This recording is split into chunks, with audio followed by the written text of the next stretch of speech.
이 성경 말씀을 봉독하겠습니다. 오늘 우리에게 주신 하나님의 말씀은 구약 성경 여호수아 6장 1절부터 11절까지의 말씀입니다.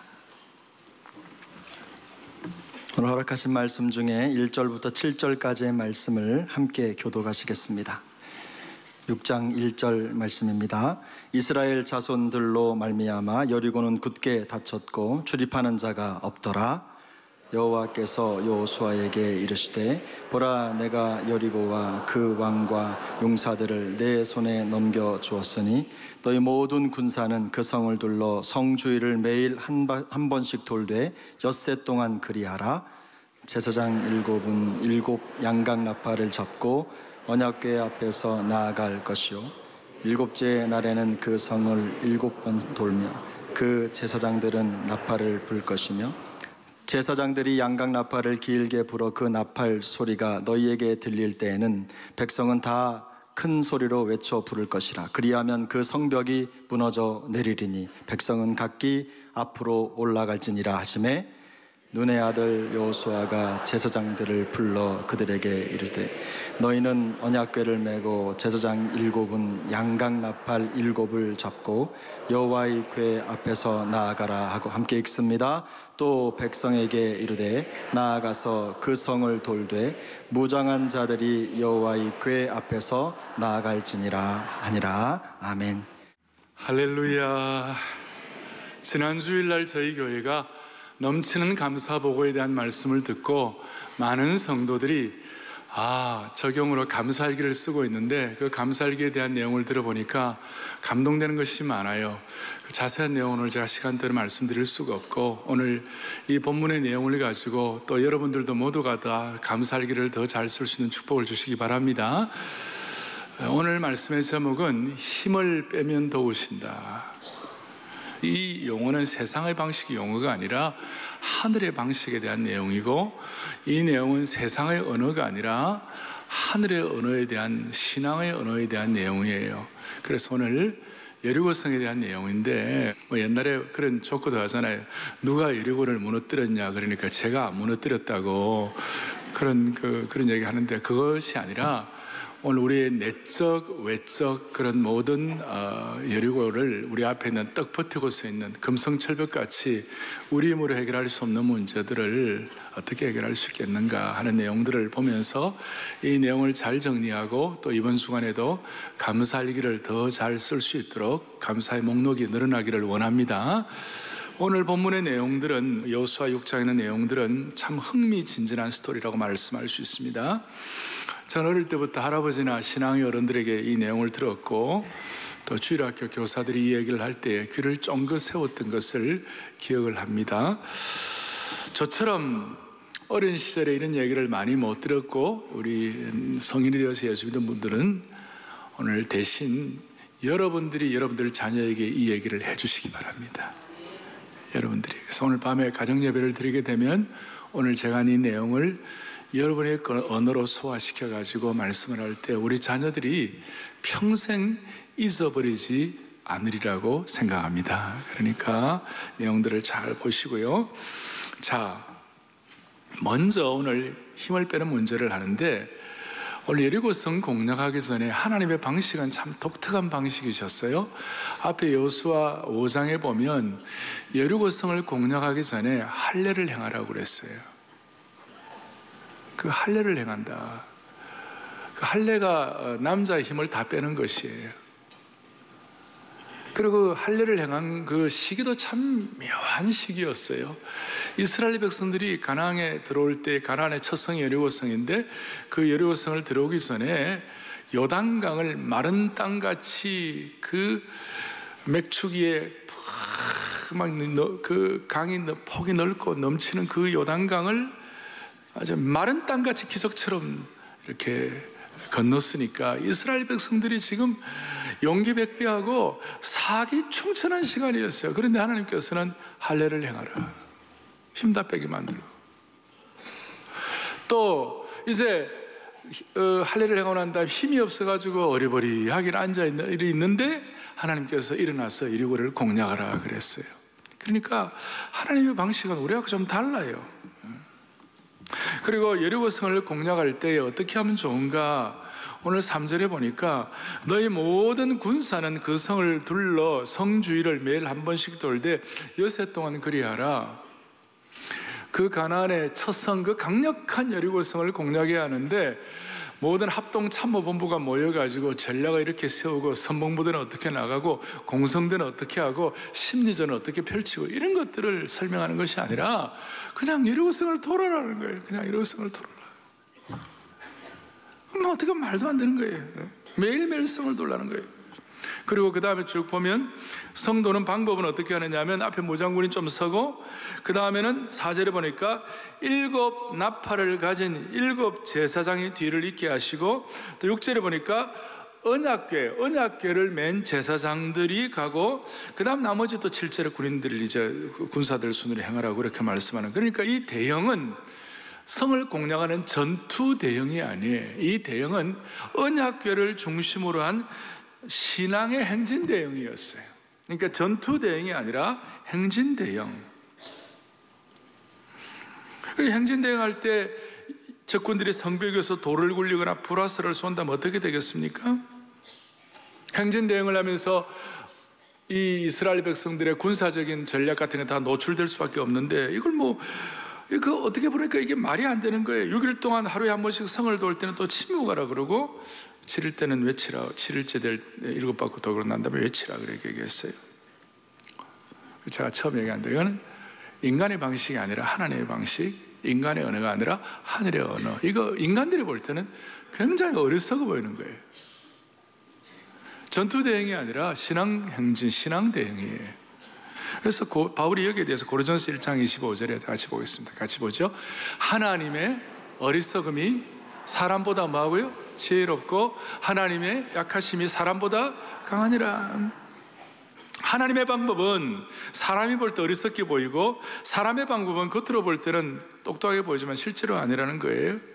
감히 하나님께 어리석다는 말을 쓰는 것 자체가 죄송하지만 대조적으로 확실히 이해하기 위하여 말씀하신 것 같아요. 우리가 지금 막상 이해가 안 되는 이 신앙의 행진 대형이 세상 사람들이 볼 때는 너무나 어리석어 보이는 거예요. 오히려 사람의 전투 대형이 더 훨씬 지혜롭게 보이는 것이. 예를 들어서 여호사밧이 전쟁을 하는데 여호사밧 왕이 전쟁을 할 때 앞에 기마부대를 보내고 포병대를 보내고 또 선봉대를 보내고 특전사부대를 보내고 이래야 되는데 그거 하지 말고 앞에 찬양대가 서라는 거예요. 찬양대. 그러니까 보통 전쟁 대형은 전투 대형이고 찬양대 행진은 그야말로 신앙의 행진 대형이라고 말할 수 있어요. 하나님은 이 찬양대를 통하여 세상 사람들이 볼 때 어리석은 이것을 통하여 하나님이 승리하게 하신 줄로 믿습니다. 그리고 당시에 예리고 성은 지금 생각하는 것보다 훨씬 더 견고하고 두꺼운 성이었어요. 가장 고대 오래된 성 중에 하나인데 성벽과 성 사이에가 한 4-5m 이렇게 떨어질 정도로 그 안에 집이 들어갈 정도로 성벽 위에. 그런데 이 성을 돌 때에 이 성을 도는데 매일 하루에 한 바퀴 도는 것 자체도 보통 일이 아니었어요. 왜? 한 바퀴 돌아봐도 아무런 흔적이 일어나지 않는 거예요. 또 이틀 사흘을 돌았는데 성벽이 줄어들지도 않았어요. 닷새를 돌았는데도 불구하고 성벽이 낮아지지도 않았어요. 그럴 때 이스라엘 백성들이 얼마나 힘이 빠졌을까. 그리고 돌 때 성 안에 있는 사람들이 조롱하고 모욕을 하고 침을 뱉고 이랬을 때 참 말할 수 없는 안타까움이 있었을 거예요. 근데 오늘 첫 번째 생각할 것, 이런 힘 빼기 작업도 하나님의 신적 개입이다. 하나님이 이렇게 하실 때가 있어요. 모든 군사가 성을 돌아도 6일 동안 돌아도 아무런 흔적이 남지 않는 힘이 빠지는 상황이 있을 때가 있어요. 그런데 하나님은 하나님의 일을 위하여, 하나님의 영적 전쟁, 하나님이 하신 일을 위하여 거의 외에 없이 사람이나 공동체의 힘 빼기 작업부터 시작하시는 것이에요. 우리가 갖고 있는 능력과 프라이드, 우리의 실력을 빼게 하시고 인간이 가진 똑똑한 전략으로 승리했다고 하지 않도록, 우리의 실력과 능력으로 했다고 하지 않도록 하나님의 힘 빼기 작업이 있는 것이. 그래서 여러분 하나 생각할 것은, 힘 빼기 작업을 해야 우리의 힘은 최소화되고 하나님의 능력은 극대화되는 줄 믿습니다. 엄격하게 말하면 주님은 우리의 능력과 실력과 지혜로 일하시는 것이 아니라 우리를 깨뜨리셔서 우리 속에 주님이 일하기를 원하시는 것이, 우리가 그래야 진짜 회복되고 구원받는 것이. 그리고 좀 더 엄밀히 말하면 진짜 큰일은요, 우리 힘으로 싸울 수 있는 것이 아니에요. 진짜 여리고성 같은 경우는 저와 여러분이 아무리 똑똑해도 해결할 수 있는 것이 아니에요. 마치 여러분 미사일 전쟁을 하는데 화살 쏘아가지고 무슨 일을 하겠어요. 그러니까 우리가 의지하는 화살통에 있는 화살을 내려다 놓고 하나님의 지혜의 눈이 떠야 되는 것이. 다시요, 우리 앞에 있는 여리고성은 어차피 우리 힘으로 해결 못해요. 이거는 우리 차원이 아니에요. 이거는 하나님이 하시는 차원이 아니면 해결할 수가 없는 것이에요. 이런 것들이 우리 앞에 많이 있어요. 전에 우리 특별새우풍이 하면서 그런 얘기 했잖아요. 여러분이 딱 앞에 무슨 문제가 있을 때 5분 내로 해결할 수 없는 것은 여러분 해결 못하는 거예요. 이게 이 깊이를 알란가 몰라요, 진짜. 그러니까 5분 내로 해결할 수 없는 것은 하나님께 맡겨야 되는 것이. 북유럽에 그 양을 치는 목자가 그 양들을 치는 방법 중에 이런 것이 있어요. 유럽의 그 낭떠러지 같은데 그 밑에 목초지가 있고, 또 낭떠러지 같은 옆에 이제 목초 좀 이렇게 풀이 있을 때 양들이 막 뛰어내려가 가지고 그 이제 목초지 그 풀을 뜯어먹고 이제 이렇게 하는 거예요. 하는데 양들은 그 내려가는 건 잘하는데 올라오는 걸 잘 못해요. 그래서 저 밑에 내려가 불 뜯다가 어떻게 목자가 그 양을 데리고 올라오는가 하면, 죄송합니다, 반 죽이는 거예요. 그 양이 힘이 있고 막 이렇게 능력 있고 그러고 막 그 퍼덕거리고 그러면요, 그 절벽을 같이 밑에 내려간 양을 데리고 올라오다가 목자도 떨어져 죽고 양도 떨어져 같이 죽는 거예요. 그 양을 완전히 빡 힘을 다 빼고, 그래서 밑에서 올 때까지 기다리는 거예요. 이틀, 3일, 심지어 막 3일씩 그냥 지쳐가지고. 그랬을 때 그 양을 데리고 절벽을 올라올 때 양이 구원받는 것이에요. 힘 빼기 작업이에요. 왜 처음부터 안 구합니까? 미련한 양이 풀을 뜯어먹느라 풀의 정신에 팔려서 목자가 자신을 방해하는 것처럼 느껴가지고 방해받지 않으려고 목자로부터 피하려다가 발을 헛디뎌 떨어져 죽는 그런 때가 많이 있는 것이에요.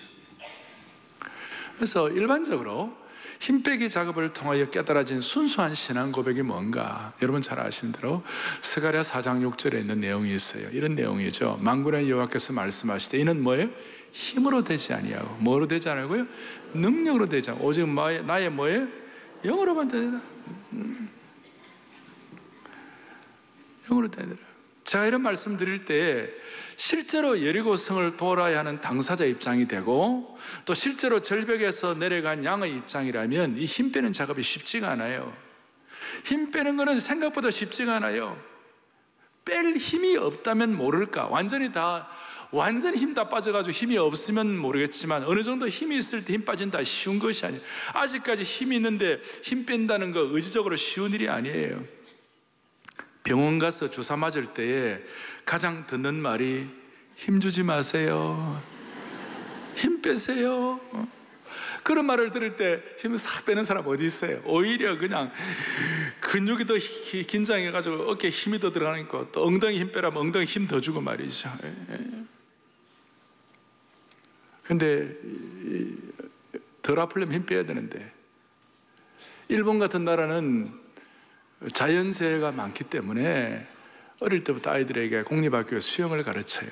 그 수영 가르친 그 아이들에게 물어보면, 수영의 핵심이 뭐니 물어보면 일본 애들이 하는 얘기가 치카라 누이떼. 일본말 하시는 분들은 알 거예요. 치카라 누이떼 뭐냐? 힘 빼. 수영의 기본이라는 거예요.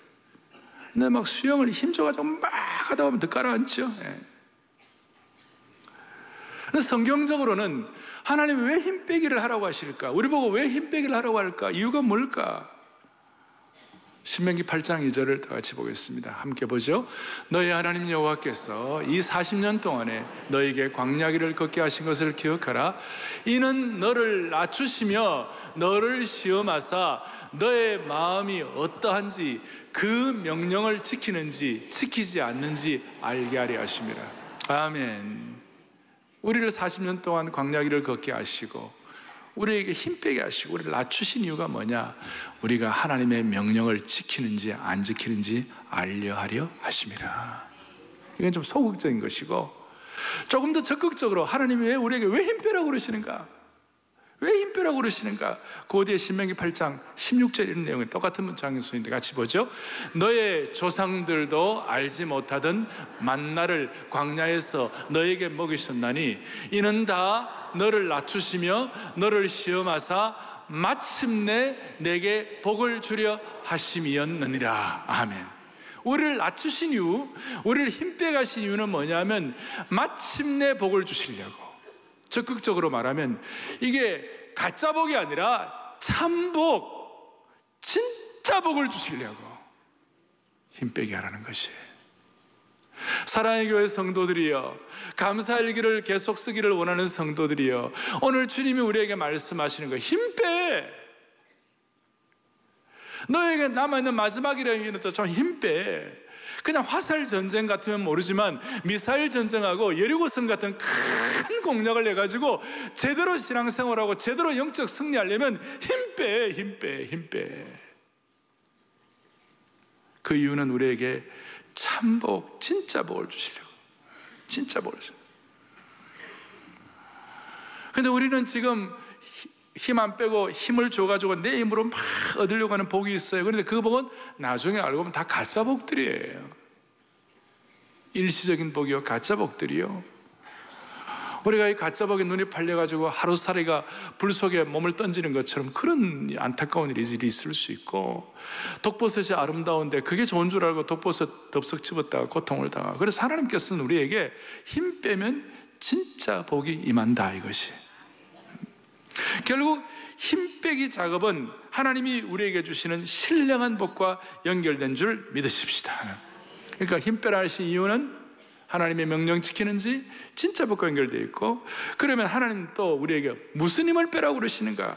우리에게 어떤 힘을 빼라고 그러시는가? 우리가 빼야 할 힘이 뭘까? 첫째는 하나님보다 자기 자신을 더 사랑하는 자기 애, 자기 사랑. 물론 우리는 자신을 사랑해요. 그러나 하나님보다 자기 자신을 더 사랑하게 되면 그건 진짜 자기 사랑이 아니고 그건 가짜 사랑이에요.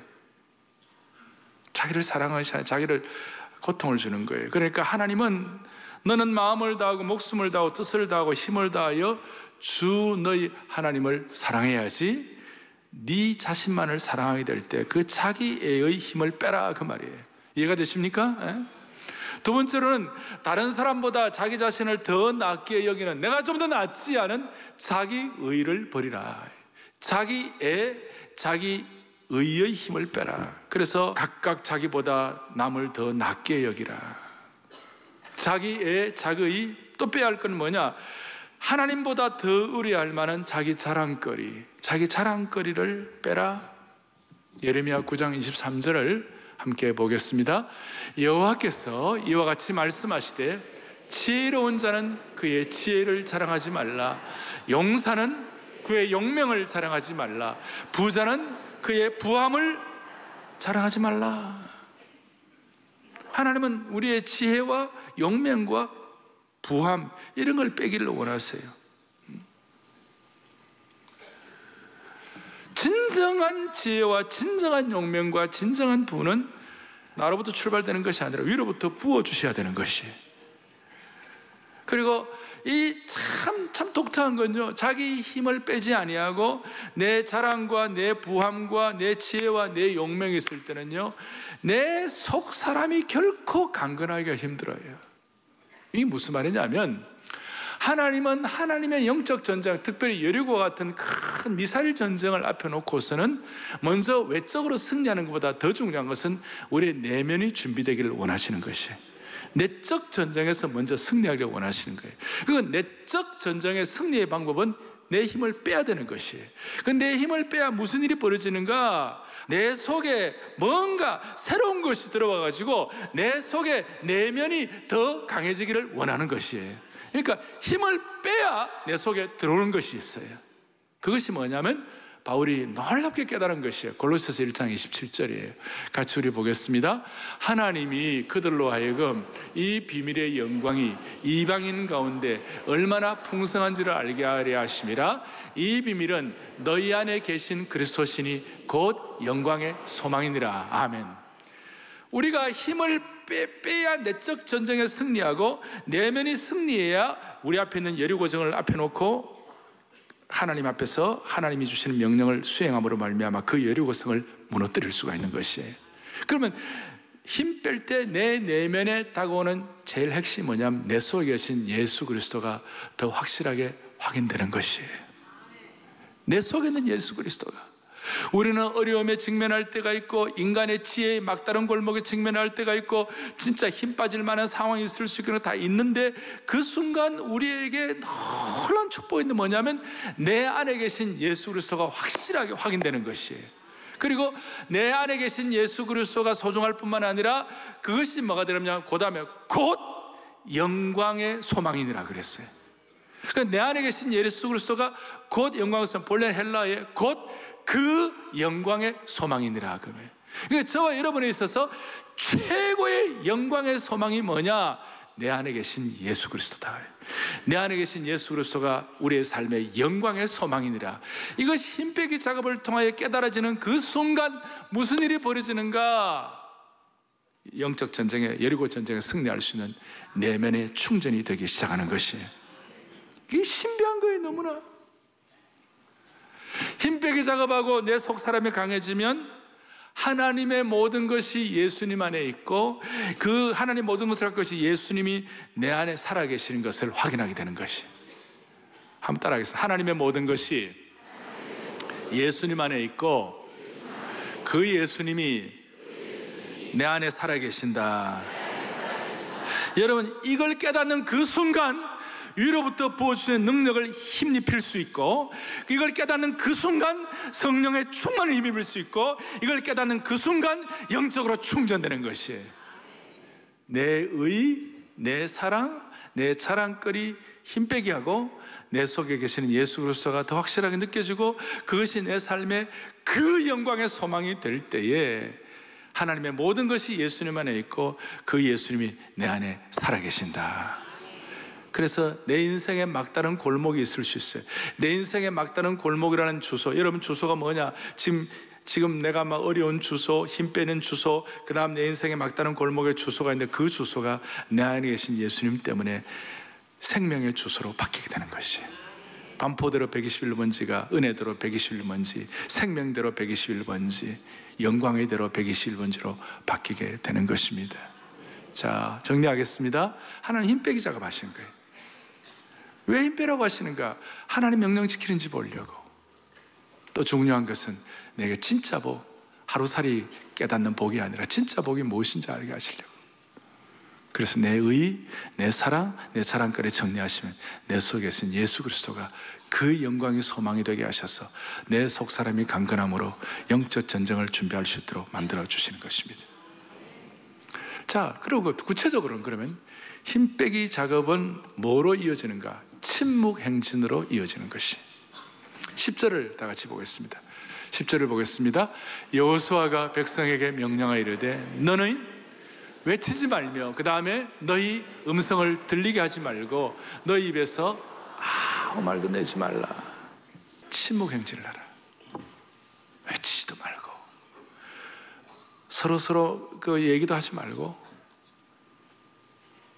아무 말도 내지 말라. 침묵하라. 그러니까 하나님의 힘 빼기 작업은 한 차원 더 올라가가지고 침묵 행진으로 연결되는 것이. 조용히 소리 없이 여리고성을 돌라는 것입니다. 이해할 수 있지만 진짜 어려운 일이에요. 침묵하면서 도는 거. 성을 한 바퀴 돌고 이제 아버지가 돌아왔는데 자식이 아빠 보고 아빠 오늘 한 바퀴 돌았는데 무슨 일이 일어났나요? 아무 일도 안 일어났어? 자식이 물을 때 뭐라고 대답하겠어요? 이틀 도는데 이러고서 야유하고, 3일째 도는데 막 돌멩이 던지고 오물 투척하고, 나흘째 도는데 그닥 조롱과 침뱉음을 하고, 아무 말도 하지 말고 침묵하면서 순종하라. 이 쉬운 일이 아닌 거예요. 시편 기자 말한 대로 나의 영혼이 잠잠히 주님만을 바라본다. 참 이거 어려운 일이에요. 현실에서는 어려운 일이에요.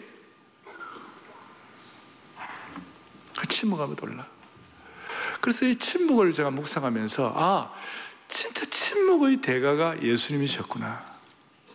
마태복음 26장 63절에 예수께서 침묵하시거늘. 대답할 게 없어서 침묵하신 게 아니고 능력이 없어서 침묵하신 것이 아니에요. 모든 사람들이 시끄럽게 공격하고 침뱉고 소란스러운 잡음을 내는 그런 잔인한 저주와 멸시의 화살을 예수님께 쏠 때에 그 순간 예수님이 침묵하신 거예요. 침묵하셔서 뭐 하신가? 제가 볼 때는 그 침묵의 시간은 영적으로 충전하는 시간이에요. 그냥 단순히 침묵하고 있다, 그게 아니에요. 그 침묵의 시간은 영안이 열리는 시간이에요. 그 침묵의 시간은 기도에 집중하는 시간이에요. 그 침묵의 시간은 하나님의 음성을 듣는 시간이에요. 다시요. 예수님처럼 내면이 영적으로 무장된 이후에 신앙적인 침묵을 하면 그것이 소리 없는 기도가 되는 것입니다. 단순한 침묵으로 끝나는 것이 아니고, 그리고 이 침묵의 시간은 영적인 파워를 축적하는 시간이 되는 것이에요. 침묵하면서 하나님 집중하고 하나님 묵상하고 기도하다 보면 영적인 힘이 축적이 되기 시작하는 것이, 축적되고 어느 임계점까지 축적되고 축적하고 6일째까지 축적하고 7일째 6바퀴 돌 때 축적하고, 그렇게 하다가 마지막 날 7일째 13바퀴 12바퀴 돌 때까지 축적하고 13바퀴 돌 때 양강나팔을 불면서 외치라는 그 순간에 할렐루야 하는 거예요. 그 순간 여리고성이 무너지게 되는 것이, 강력한 영적인 능력으로 충전되고 축적되어 있는 것이 힘이 모아져가지고 할렐루야 하는 순간에 다 무너지는 것이. 여러분 그 정도밖에 아멘을 못하겠습니까? 정말 12바퀴 돌면서 13바퀴 돌면서 충전 침묵하면서 하나님의 음성 듣고 기도하는 마음으로 집중하면서 다 준비되어 있다가 외치라 하는 그 순간 할렐루야 하는 것이에요. 무너지는 역사가 일어나는 것이에요. 기적이 일어날 것이에요. 이게 신앙의 신비예요. 너무나 놀라운 신비예요. 이럴 때 여러분 다시요, 힘 빼기 작업을 통한 신앙적 침묵은요 승리의 출발이 되는 것이. 이럴 때 침묵은 하나님의 신적 개입의 문을 여는 열쇠가 되는 것이. 또 한편으로는 진짜 우리가 뭘 알면서도 침묵하고 묵묵히 하게 되면 적들이 두려워하는 것이. 그래서 적들은 더 야유하고 더 조롱할 수가 있는 것이. 그리고 침묵하면서 그냥 누워있는 것이 아니었어요. 침묵한다고 해서 그냥 가만히 누워가지고 입 딱 열고 하늘에서 감 떨어지게 기다린 거 아니에요. 침묵하지만 행진했어요. 침묵하면서 걷는 거예요. 이스라엘 백성들은 누워서 침묵한 것이 아니라 걸으면서 침묵했어요. 그리고 그 침묵하면서 무슨 일이 벌어지는가? 참 놀라운 일은 목적 있는 침묵, 하나님께서 하라고 하시는 침묵을 하면서 침묵하면서 행진을 하면요 희한하게도 영적인 분별력이 생기는 것이에요. 목적 있는 신앙의 침묵을 하게 되면 하나님이 우리에게 분별력을 주시는 것이에요. 돌다 보면 서로 부딪힐 수도 있고 서로 고함 지르고 서로 뭐 자기들 잘났다 자기도 도와달라 이러고 서로 막 고함 지르다 보면 엉망진창이 될 거예요. 그런데 침묵하다 보면 내가 서야 할 자리, 앞은 저렇게 가고 나는 여기서 내 있어야 할 자리, 내가 감당해야 할 목, 내가 걸어야 할 그 구간, 이것이 정확하게 확인이 되는 거예요. 침묵 안 하고 막 떠들고 서로 야유하고 서로 막 그냥 뭐 서로 불평하고 이렇게 하면요 그게 지혜가 없어가지고 부딪히고 엉망이 되는 거예요. 그런데 침묵하게 되면 전체 그림에 대한 분별력이 생기기 시작하는 것이에요. 살아가는 교우들이요, 하나님이 침묵하라는 그 순간 우리가 기도의 축적을 하십시다. 기도의 응집을 하도록 하십시다. 그럴 때 우리 공동체의 큰 그림의 방향이 흐트러뜨리지 않을 것이에요. 어떻게 하는 것이 가장 적당한 스피드가 될 것인가? 어떻게 걷는 것이 앞뒤가 도움이 될 것인가? 다시요. 우리는 침묵하는 그 순간 영적 에너지를 크게 축적해가지고 결정적인 순간에 영적 에너지를 터뜨릴 수가 있는 것이. 그럴 때 우리 앞에는 여류가 무너지는 것이. 영어로는 에너지가 리차징 되고 결정적인 순간에 에너지 bursting, B-U-R-S-T-I-N-G 팍 터뜨릴 때 우리 앞에 있는 것들이 산산조각 나는 것이. 자, 왜 이렇게 침묵하라고 그러느냐면 어떤 조직이든지 어떤 상황, 어떤 시대에도 이런 일들이 있을 때는 꼭 불평하는 사람들이 나와요. 꼭 나와요. 그러니까 하나님께서는 이스라엘 민족 전체의 올바른 방향은 침묵하면서 에너지를 축적하고 기도의 능력을 축적해가지고 결정적인 순간에 일하시는 것이다. 이렇게 하나님 말씀하시죠. 그런데도 불구하고 불평하는 사람이 있을 수 있어요. 그래서 하나님은 자주자주 내면의 전쟁에서 먼저 승리하고 외적 전쟁에서 승리할 수 있도록 뭐라고 말씀하시는가? 너희는 가만히 있어 내가 하나님됨을 알지어다. 시편 46편에 너희는 가만히 있어 내가 하나님됨을 알지어다 그랬어요. 근데 이게 환경적으로 쉬운 것이 아니에요. 시편 40, 10절에 있는데 앞에 2절, 3절에 뭐라고 하나 이런 게 있어요. 그러므로 땅이 변하든지 산이 흔들려 바다 가운데 빠지든지 바닷물이 솟아나고 뛰놀든지 그것이 넘침으로 산이 흔들릴지라도, 그러니까 상황 자체는 지금 뭐냐? 땅이 변하고 산이 흔들리고 바닷물이 솟아나고 뛰놀고 산이 흔들리는 것, 천지개벽의 상황이에요. 그 상황에서 하나님께서 지금 침묵하면서 기다리라. 하나님됨을 알지어다. 하나님의 명령의 침묵은 환경적으로 볼 때 쉬운 일이 아니라는 겁니다. 출애굽기 14장에 보면 뭐라고 말씀이 나오는가? 여호와께서 너희를 위하여 싸우시리니 너희는 뭡니까? 가만히 있으라. 가만히 있으라. 그런데 이 내용은 홍해 앞에서 모세가 한 말이에요. 앞에는 홍해예요. 뒤에는 지금 애굽의 병거와 마병이 이스라엘 백성들을 죽이려고 추적하고 있는 거예요. 들이닥치면 다 죽는 거예요. 진짜 그 상황은 천지개벽의 상황이고 땅이 흔들리는 상황이고 그냥 바다가 요동하는 상황이에요. 그 순간 침묵하라, 쉬운 일 아니에요. 그런데 감사한 건 하나님은 끝까지 침묵하라고 하지 않으시고 7일째는 외치라고 말씀하시는 거죠.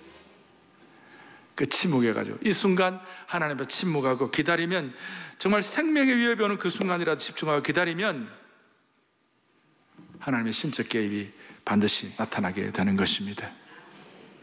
사랑하는 교우들이여, 오늘 이 주일 예배를 통하여 우리가 하나님의 신적 개입을 확인하며 영적으로 침묵하고 영적으로 충전되는 시간 되기를 원합니다.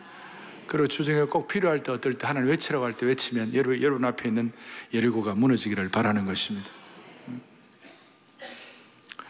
오늘 우리는 여리고성 전투를 통해 받는 교훈 가운데 신적 개입을 가져오는 믿음의 본질을 제가 이 시간 그래서 정의하라고 하면, 믿음은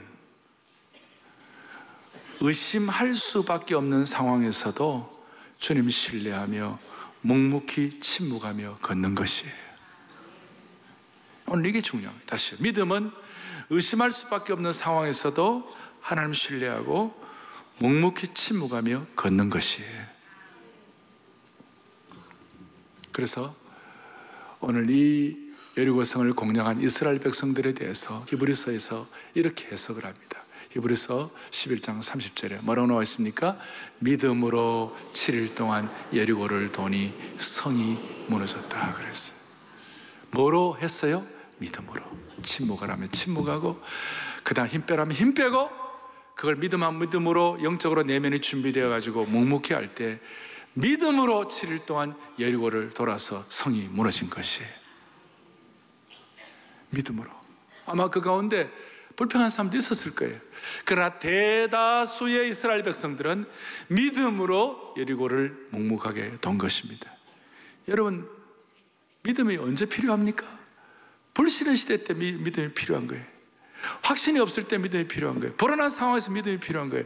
여러분, 100% 신뢰할 만하고 100% 확신할 만하고 100% 희망이 있을 때는 왜 믿음이 필요합니까? 그 100% 다 되는데. 따지고 보면 이 땅에 있는 모든 일들 가운데 이 세상에 100% 신뢰가 될 만하고 100% 확신이 될 만하고 100% 희망 있는 게 어디 있어요?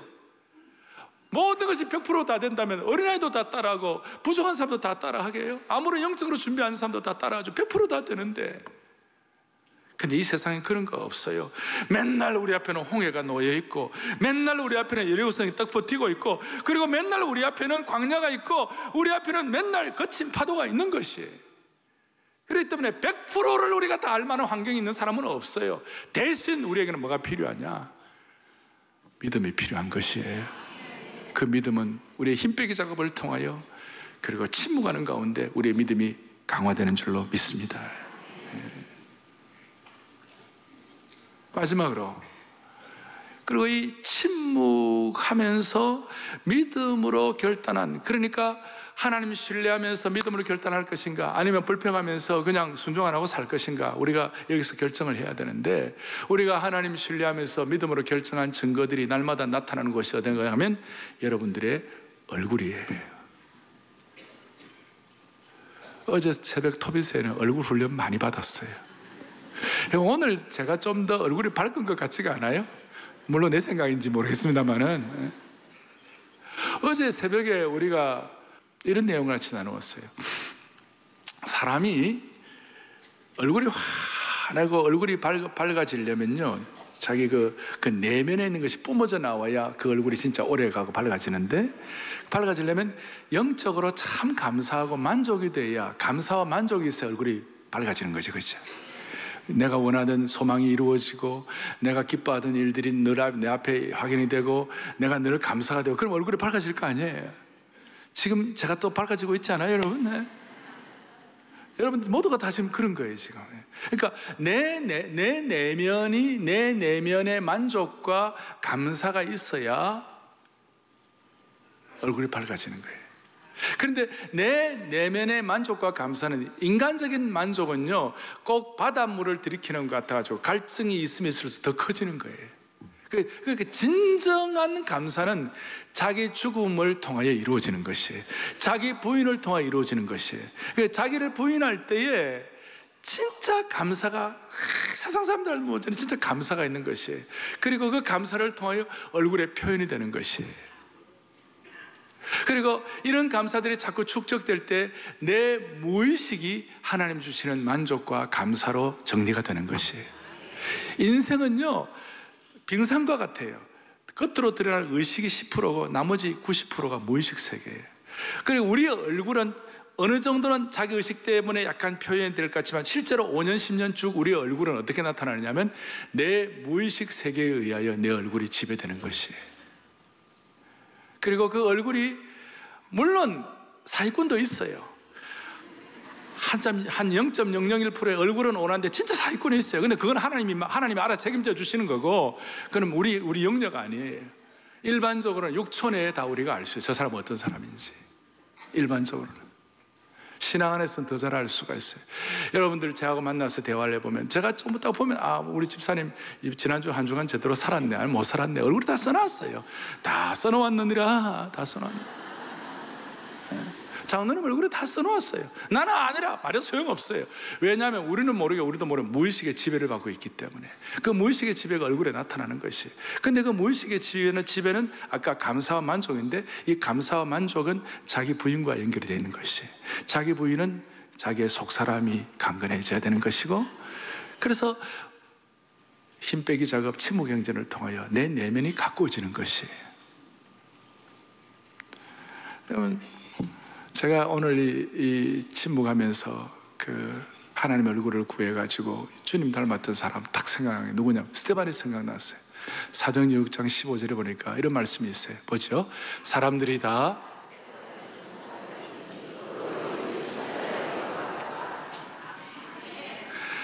스데반을 주목해 보니까, 이 스데반이 지금 죽음의 위기 앞에 순교당하기 직전이에요. 지금 그 수많은 고통과 어려움 가운데 스데반의 얼굴을 보니까, 스데반의 얼굴이 뭐 같아요? 천사 얼굴 같아요. 천사 얼굴이 어떤 얼굴일까요? 사랑의 교회 집사님 얼굴이면 얼마나 좋겠어요. 목사 얼굴이면 얼마나 좋겠어요. 천사 얼굴 같더라. 내면이, 내 무의식 세계가, 내 속 사람이 힘 빼기 작업을 통하여 내 속에 예수 그리스도께서 살아계실 때, 그 영광의 소망이 예수 그리스도라고 할 때, 우리 얼굴이 진짜 소망은 예수님께 딸 때 예수님 얼굴 닮아가지고 우리가 정말 천사의 얼굴이 되는 것이. 찬송가 가운데 주의 얼굴 뵙기 전에 멀리 뵈던 하늘나라. 하늘나라가 뭔가, 신앙의 본질이 뭔가 멀리 보였지만 주님의 얼굴을 뵙고 나니까 내 마음속에 이루어지니 그 어디나 하늘나라. 주의 얼굴 뵙기 전에 멀리 뵈던 하늘나라. 그 다음에 뭐예요? 가사. 그 다음 뭐예요? 내 마음속에 이루어지니 뭐예요? 날로 가깝도다. 할렐루야 찾아. 그게 할렐루야 터뜨리는 것이. 오늘 침묵하면서 힘 빼기 작업을 통해 주님이 내 속에 살아계셔서 우리의 마음속에 있는, 어차피 예리고는 우리 힘으로 해결 못하는 것이, 다시 5분 내로 내 힘으로 해결 안 되는 것은 여러분 힘으로 해결 안 돼요. 하나님 맡기고 여러분이 갖고 있는 자기 자랑, 자기 지식, 자기 지혜, 자기 용맹의 화살들을 다 내려놓으세요. 그리고 영적인 미사일을 쏘도록 하세요. 그게 뭐냐요? 우리의 마음속에 힘 빼기 작업을 통하여 주님이 내 속에 살아계시고, 그것이 바로 우리의 영광이 소망이 되게 하시고, 그리고 침묵하면서 이거 깨닫고, 속사람 깨닫고 하나님 결정적으로 외치라 그럴 때 할렐루야 그랬을 때 우리 앞에 있는 모든 여리고가 무너지기를 주님의 이름으로 축원합니다. 우리 손 다 펼치시고 주의 얼굴 뵙기 전에 한번 찬양합시다. 주의 얼굴 뵙기 전에 멀리 뵈던 하늘아, 내 마음속에 이루어지니 날로 가깝도다. 충전하고 이제 외칩시다. 할렐루야, 할렐루야, 찬양하세. 내 모든 죄 사받고 주 예수와 동행하니 그 어디나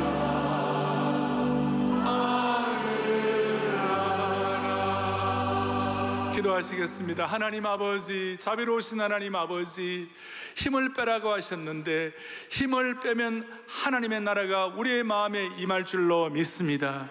주님 때문에, 주님을 의뢰하고 하나님이 하실 일을 기대하고 침묵하면 내 속에 거룩한 영의 능력이 축적되고 기도의 능력이 충전될 줄로 믿습니다. 결정적인 순간에 우리 앞에 있는 내적 외적 여리고가 무너질 줄을 확신합니다. 우리가 100% 확신하고 100% 희망 갖고 100% 다 근거가 될 만한 게 없다 할지라도 믿음으로 결단하고 확신하게 하여 주시옵소서. 우리 주 예수 그리스도 이름 받들어 간절히 기도 올리옵나이다. 아멘.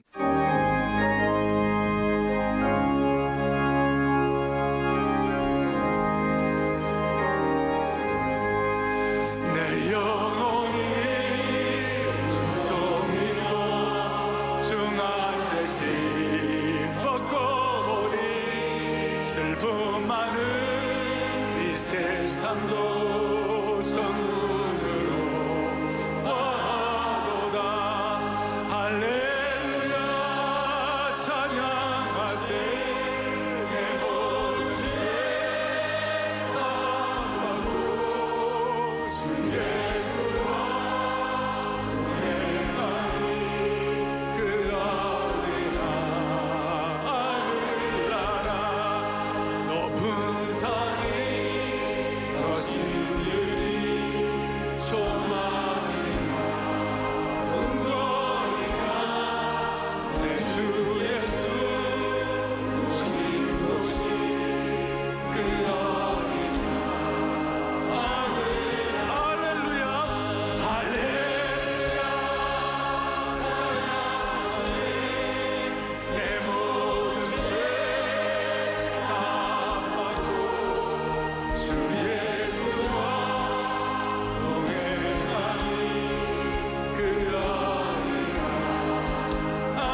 아버지께 감사하세. 하나님 아버지께 감사하세.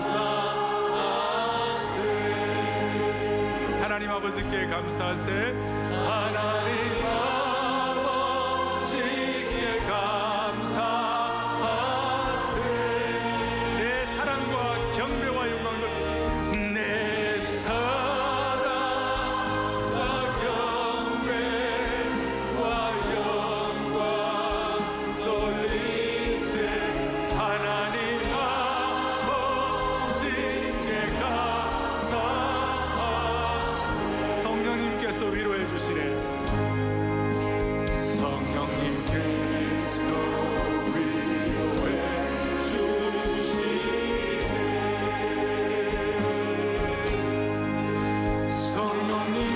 성령님께서 위로해 주시네.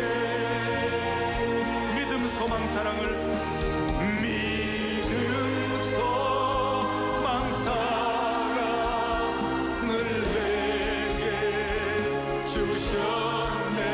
성령님께서 위로해 주시네. 예수님 크신 사랑 놀라워라. 예수님 크신 사랑 놀라워라. 주님의 크신 사랑 놀라워라. 주님의 크신 사랑 놀라워라.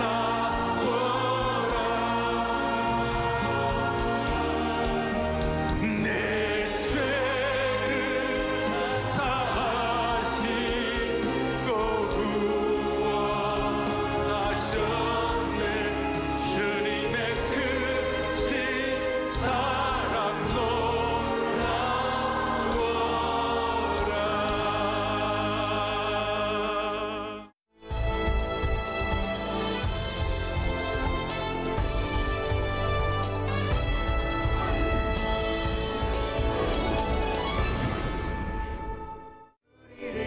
지난 18일 사랑의 교회 영가족들은 추수감사주일 예배를 드렸습니다. 쉐키나 찬양단은 주일학교 찬양팀과 함께 강단에 올라 예배의 자리에 나온 성도들의 마음의 문을 열었습니다. 이날 넘치는 감사보고라는 제목으로 말씀을 전한 오정현 담임 목사는 신앙생활에 있어서 감사의 중요성에 대해 이야기하며 앞으로 주실 은혜를 생각하고 미리 감사보고를 올려드릴 때 우리 인생에 하나님께서 기적을 베푸실 것이라고 강조했습니다. 여러분, 감사가 제대로 수반되지 않으면 신앙이 완성되지가 않아요. 미완성이에요. 그러니 오늘 이런 예배를 드리면서 우리가 매년 맞이하는 이런 감사주일 예배이지만 오늘 예배를 드리면서 저와 여러분의 신앙의 완성도가 높아지기를 바라는 거예요. 아무리 힘들어도 오늘 이 말씀 믿고 미리 감사해 보세요. 무슨 일이 벌어지는가? 영적인 기백이 생기는 것이, 집중력이 생기는 것이 세상 사람들과는 달라요. 이것이 메시지이고, 이것이 예배이고, 이것이 말씀이고, 이것이 하나님 사랑하는 사람의 자세라고 말할 수 있어요. 추수감사 예배를 드리면서 풍성한 은혜와 넘치는 감사를 고백한 성도들 모두 앞으로 채워주실 은혜를 믿고 먼저 감사하면서 예수님을 닮아가는 성숙한 신앙인으로 성장하기를 소망합니다.